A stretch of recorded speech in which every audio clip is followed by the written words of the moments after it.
program ambayo tunasema ni kazi majuu. Kenya inajulikana duniani kote ya kwamba Kenya ni nchi ya watu wa kufanya bidii. Masomo yetu inatambulika duniani kote. Wakenya wengi wakiongea Kiingereza wanaongea kuzidi ya wazungu. Kwani hamna hiyo habari? Mko na hiyo habari? Na sababu hiyo Wakenya wengi wanatafutwa na kampuni nyingi ya kufanya kazi nje ya Kenya.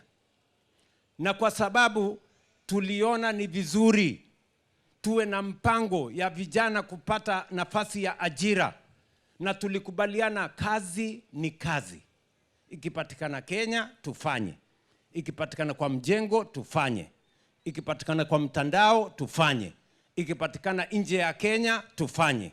Vijana 1541 wamepata nafasi ya kwenda kufanya kazi nje ya Kenya.